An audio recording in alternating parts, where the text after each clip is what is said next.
9 a.m. Tuesday. Conference room on the 17th floor of our downtown Denver office. Well, technically, not a room anymore. Everything's on Zoom now, Alex insisted. He's optimized a lot in the past 2 months. My name is Lauren Malone. I'm 48. And I've been at Wexler & Company for 15 years. A consulting firm that helps B2B companies not drown in their own ambition. When I started, we were 8 people. I handled our first client calls, pulled all-nighters with the team in a co-working space, wrote pitch decks on a 2011 MacBook Air, sitting cross-legged on the carpet. When we closed our first $1.2 million deal, I stood by the coffee machine and cried. Back then, we weren't just a firm, we were a team, almost a family. And now I'm sitting in front of a screen. On it, Alex Jenkins, our new managing partner. He's 34. Smile straight out of a coaching seminar. Background straight out of a TED Talk. Books, a ficus, soft lighting. He says, "Today, we're excited to share a bold new chapter for Wexler & Company. We're refreshing leadership, making space for the next generation." He looks into the camera like he's offering a toast. To innovation, to youth, to salary cuts. Something in me goes still. I know where this is going. He continues. Our goal is not just growth, but relevance, agility, energy. This means evolving some of our legacy roles into more adaptive ones. Legacy. That's me. People like me are now called legacy. I raise an eyebrow. 30 people in the call, and dead silence. No one wants to be the one to ask, who exactly do you mean by legacy? And just like that, 15 years of experience turns into something awkward. Too stable. Too already been. An hour later, Outlook chimes. Email from HR. No emotion. Subject. Role update. Lauren Malone. Dear Lauren, as part of our strategic leadership realignment, we are pleased to offer you the position of Senior Advisor. Your expertise is highly valued, and we look forward to your continued contribution. Senior Advisor. No team. No place at quarterly strategy meetings. No office the same one I'd had since we moved into this building in 2012. Instead, a shared desk on the open floor. The kind of space where new hires don't even know who I am. I stare at the email and feel no anger, no shock. Just cold. The kind that comes when you realize the decision's been made, and no one's going to fight it. It's easier for them if you leave quietly. 30 minutes later, a Slack ping. Big changes this morning, exciting times ahead. My department doesn't even know I'm gone. I close my screen, pour coffee in the kitchen. No one meets my eyes. This is America, where they smile while they lay you off, smile while they demote you, and call it a chance to reinvent yourself. But I never asked for a chance. I was just doing my job. Better than most. No Canva slogans, no agility mantras. I knew our clients by their kids' names, their IPO anniversaries, the kind of details that never make it into a CRM. But now I'm a story. A signature on an old deck. A "thank you for your contributions, Lauren." Now it's all about moving forward with new thinking. And all I want to ask them in that moment is, do you even understand who you just lost? But I don't ask. I just smile and open a fresh page in my notebook. Write the date, Tuesday, 9:43 a.m. And then I write, when I joined Wexler & Company, there were 9 of us. The office in Lodo, 5th floor of an old brick building, smelled like coffee, fear, and ambition. It wasn't a career move. It was an all-in bet. I didn't come from the Big Four. No Stanford MBA. I came from life. From sales where you either closed the deal or ate instant noodles in a shared apartment kitchen. I knew how to listen, I knew how to speak, and I knew how to do the part in between. We had no processes, no CRM, not even proper business cards. But we had clients who believed, and I knew how not to let them down. I remember one of our first clients, Rendell Systems, a SaaS company out of Austin. They were one step from failure. Funding was about to run out. The product wasn't landing. I spent 3 nights on Google Meet with their founder, Carter. Not as a consultant, as the last person he felt he could call.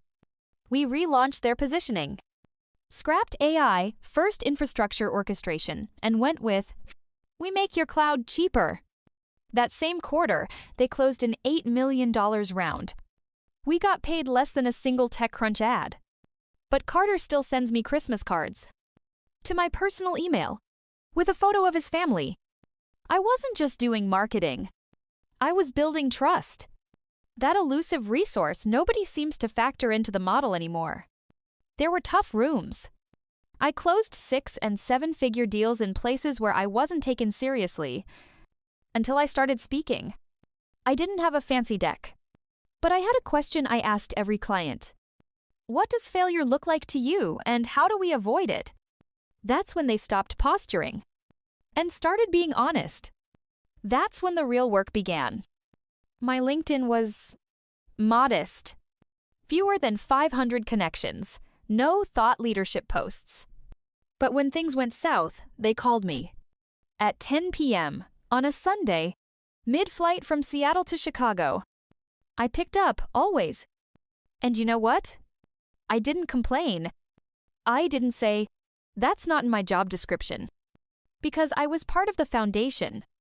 And when you're building a house, you don't say, "That beam isn't in my scope." You grab a hammer, you drive the nail. And now all of that is called experience. Not an asset, not a strategic advantage. Just experience. Something that supposedly gets in the way of new thinking. Alex once said in a meeting, "The future of consulting is scalable, AI, augmented, and platform-driven." Maybe he's right. But while you're building the future, don't forget who got you this far. Because sometimes new thinking is just old mistakes wrapped in a PowerPoint with a prettier font. And me? I just remember how it all started. And whatever comes next, there's one thing no one can take from me. I helped build this place. And now I can build my own. A few days after the restructuring, the silence in the office started to sound like an accusation. No one said anything directly. But things began to surface. In fragments from Slack channels, stray conversations, forwarded emails from overly chatty HR reps. That's how I found out I was being called a cost center. Not out loud, of course. In terms like operational overhead, legacy roles, low scalability. In Excel sheets where my name had been reduced to a line item. Turns out, the new CEO, Alex Jenkins, had a strategy. Make the team younger, cut costs, implement a platform-based structure. Translated from consultant speak to human. Make it look like experience is a liability, not a foundation. A former colleague, John from the fintech team, sent me a screenshot from an internal meeting where Alex said, "We need to stop relying on legacy operators. Let's build for velocity." Legacy. That's what they call someone who pulled a client out of a lawsuit in 2017. Someone who saved the company $12 million with a single, well-negotiated contract clause. Now, legacy meant no longer trendy, not shiny, doesn't fit the career, slides in, Notion aesthetic. I sighed. It wasn't surprising. What was surprising was the HR email accidentally forwarded to me, along with a response template. From HR-strategy@wexlerco.com. Subject: Lauren Simmons transition plan. Let's keep Lauren's transition low profile to avoid client confusion. We'll update .org charts next month and notify key accounts selectively. Emphasize continuity of service. Just like that. I was being hidden. No farewell. No introduction of a successor. Just removed from view, like I was a glitch in the new operating system. I sat in my house in Berkeley, sipping rooibos, staring at that email and thinking, what does it mean to be too important to fire publicly and too inconvenient to acknowledge at all? It didn't hurt. I wasn't angry. I felt something better, clarity. When an organization chooses to hide your departure, it doesn't speak to your worth. It speaks to their fear. Fear of losing what your presence quietly held together. Later that day, I got a call from an old client, a healthcare exec in Sacramento. Lauren, hey, weird your email bounced back. Are you still with Wexler? I paused, then replied, officially for now, but sometimes silence says more than a press release. He was quiet for a moment, then said, I could use you on a project. We're kicking off something big. If you ever decide to make a move, call me. I'd want you to lead it. That was the first call. Others followed. And I realized something. Under the rug where they tried to hide me still lay the network I had built over years. Not on a platform. Not in Google Docs. Not in Slack.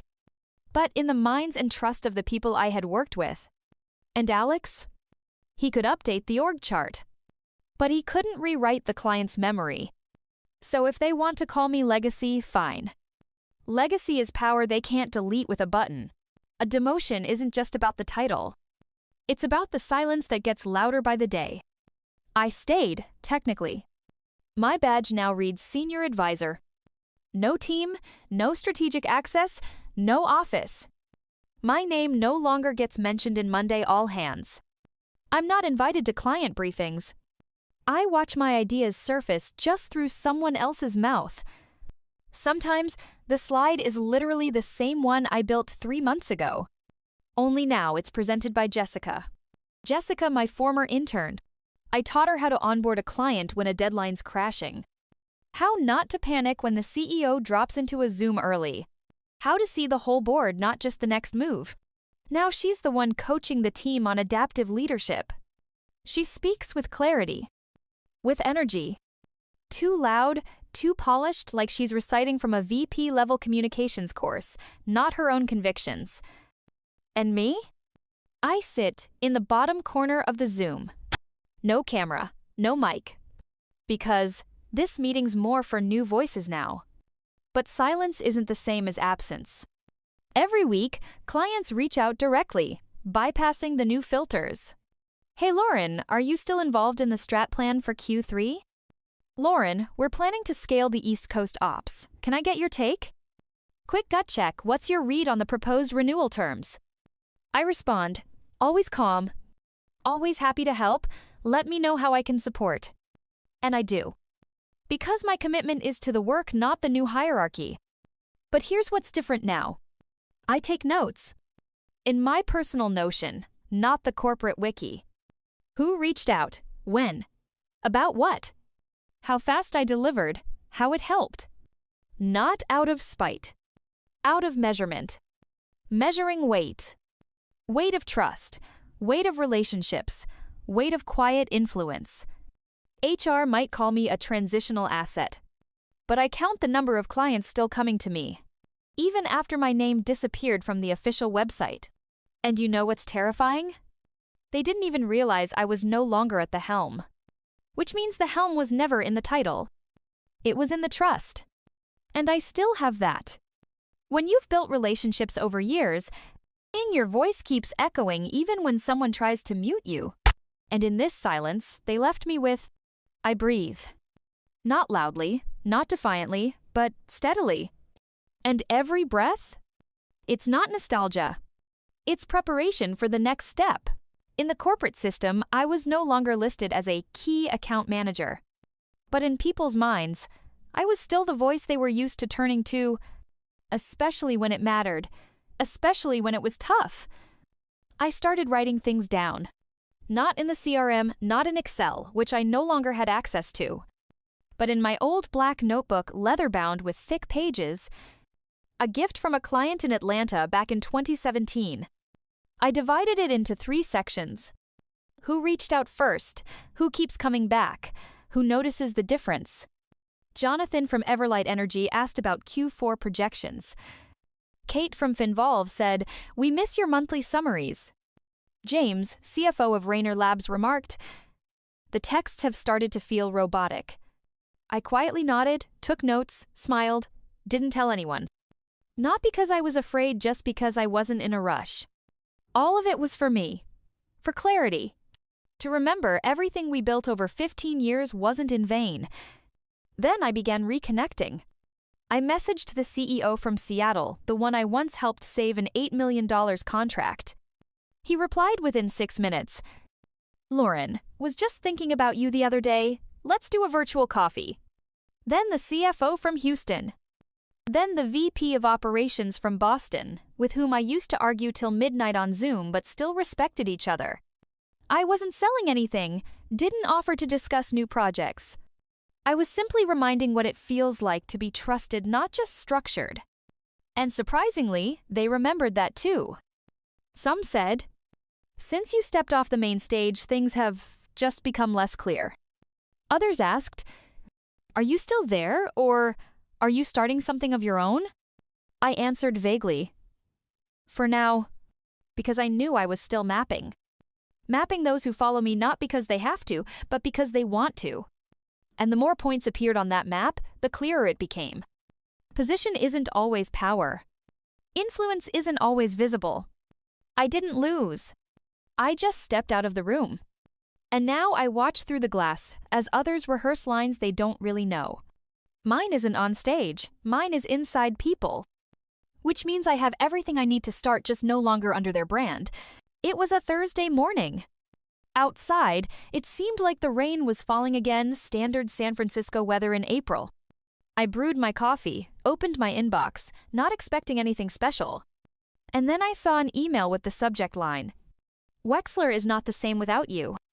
The sender was an old client, Jeff Carpenter, managing partner at a Chicago investment group.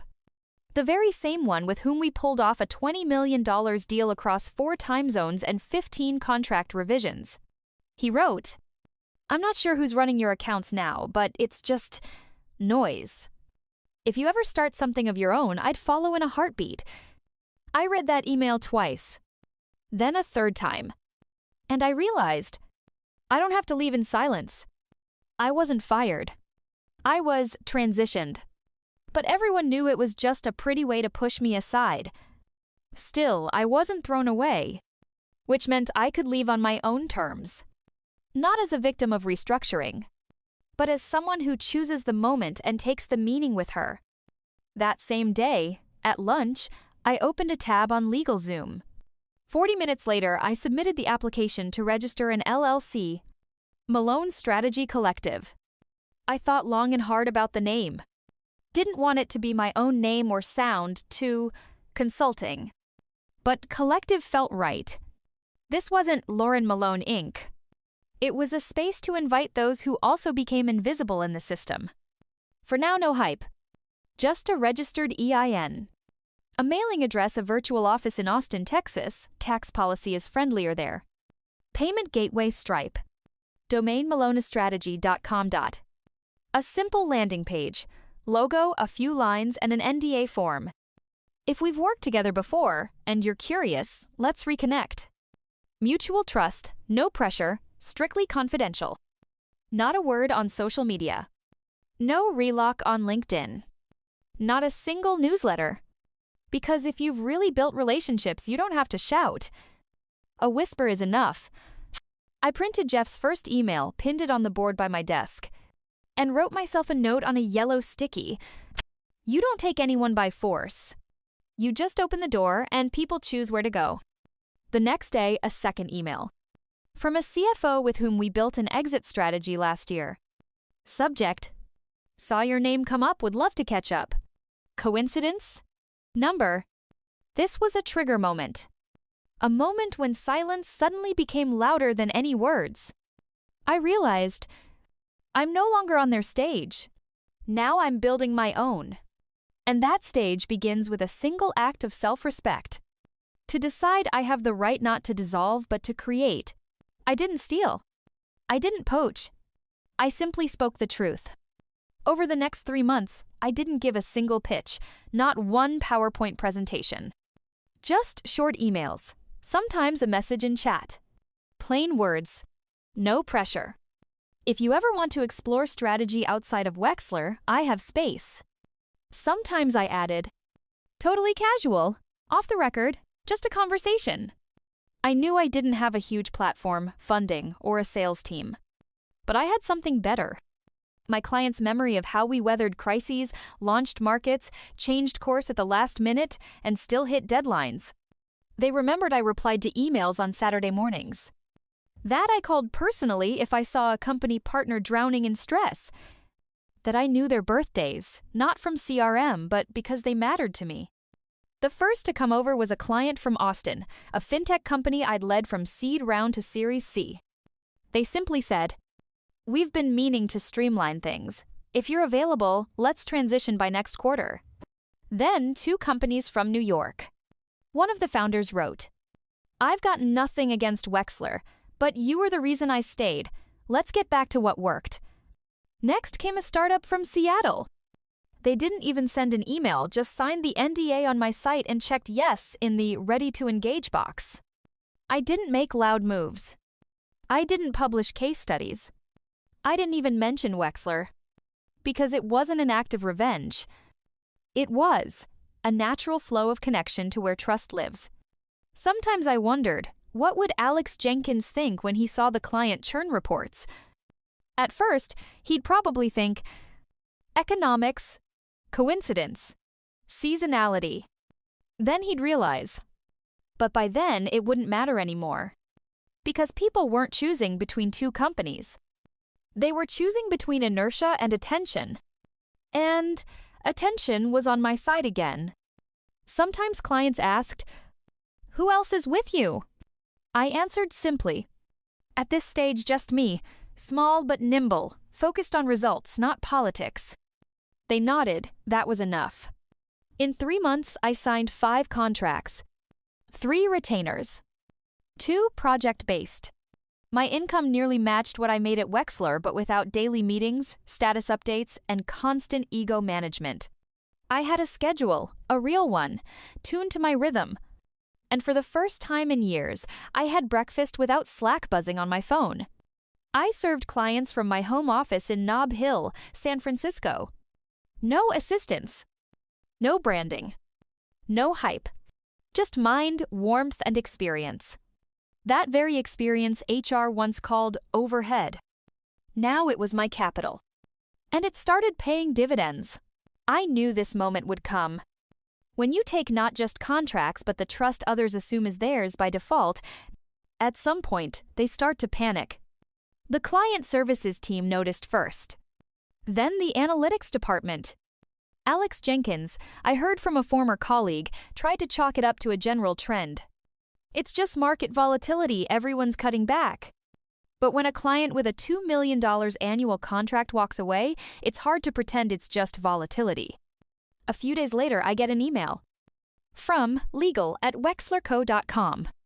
Subject: Client transitions and contractual reminders. Dear Lauren, it has come to our attention that several Wexler and Company clients with whom you previously worked have recently transitioned their business to Malone Strategy Collective. We respectfully remind you of the non-solicitation clause in your employee agreement, which prohibits engaging with former clients for a period of 12 months post-employment. We would appreciate your cooperation and look forward to your clarification on this matter. I read that email without fear. Not even with irritation. More like a gentle sadness. Because letters like that are written by people who have nothing left to say to their clients. I open my laptop, go to my inbox, open the folder Client Confirmed, and start collecting screenshots. Everything is exactly as it should be. Incoming email from the CEO of the Austin FinTech. Lauren, we're considering moving strategy operations out of Wexler. Would you be open to helping us independently? LinkedIn message from the CTO in Seattle. Heard you're doing something on your own. Would love to reconnect. Confirmation from an NY-based startup. We chose you. Wexler's structure just slowed us down.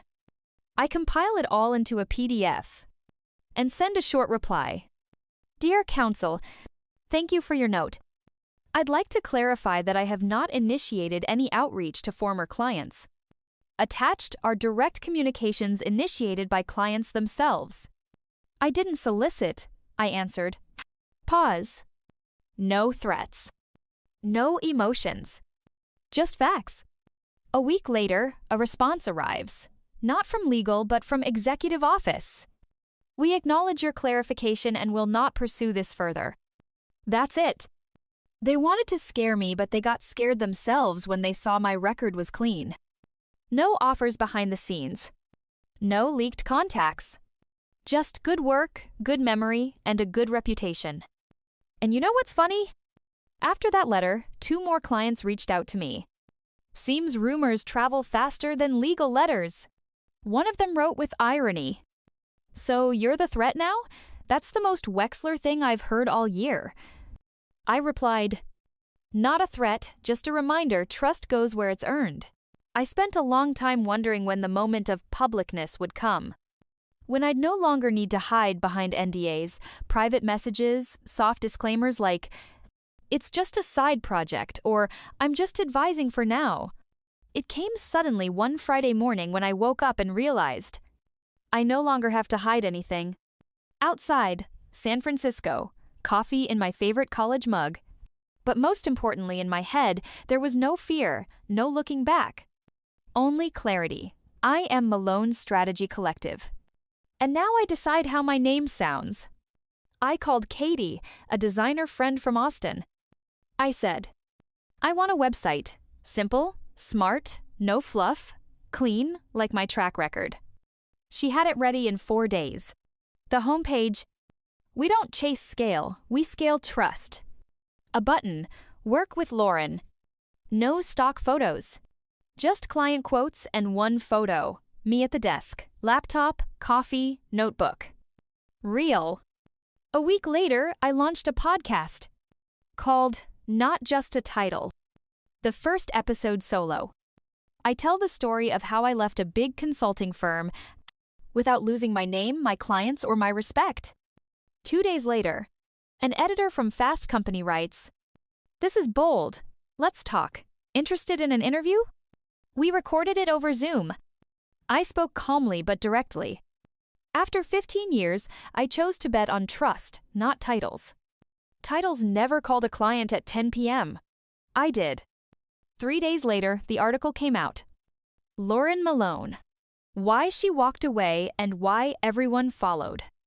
From that moment, everything sped up. Substack short articles, cases, insights. The first post, When Trust Isn't on the Org Chart, gathered 12,000 views in 2 days. Subscribers grew. Reposted by former CMOs, startup founders, even a venture partner from Silicon Valley. Comments said, finally, someone says what we've all been thinking. Wexler fumbled the bag. Hard. Meanwhile, Wexler lost 1/3 of its B2B business. Old clients reconsidered their terms. Some demanded new account managers. Some referred directly to Malone Collective. Alex Jenkins posted in Slack, we're in a period of recalibration, stay focused. Translation, panic, but hang on. A former colleague whispered in Messenger, you did it, no scandal, no rage, just facts and respect. I smiled. Because that's exactly what they took from me back then, the right to sound my own voice. Not through the PR department. Not through KPI reports. But as a person people follow, not out of fear, but out of respect. Now it's not just my name. It's a brand. A voice. A choice, mine. And those who chose me. Exactly 1 year has passed. I'm standing on stage at the heart of Moscone Center in San Francisco, facing a few hundred people. This isn't a corporate all-hands meeting, nor an internal Wexler planning session. It's the annual TrustWorks Summit. And I'm one of the headliners. On the screen behind me, white letters on a deep blue background. Client relationships are not owned by companies. They're earned by people. I scan the crowd. I see familiar faces. James from Austin, former CFO, now a partner at Malone Collective. Maya from Seattle, a client since before their IPO. Even Tom from New York, who once said, I only work with Wexler because you're there. Now they're all here. Not as an audience, but as proof that trust doesn't quit with you, it moves with you. I speak not loudly but firmly. A year ago, I was told I was no longer relevant to the new structure, that my title didn't fit the narrative of progress. So I lost the title. but I kept the trust. Pause.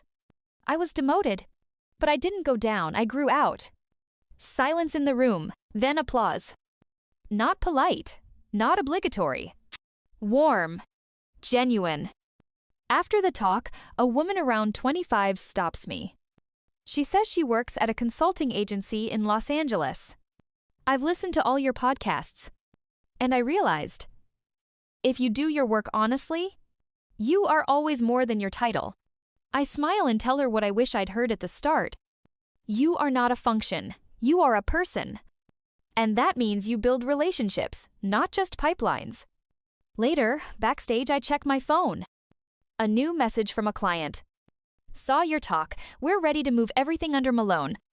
You've earned it. And at that moment, I realize a simple truth. No one leaves alone. When you leave with yourself, you carry everything you truly built. Loyalty, respect, trust. It's not taken by an HR email. It's not reset by a new director. It doesn't shrink with a changed title. It travels with you. Forward.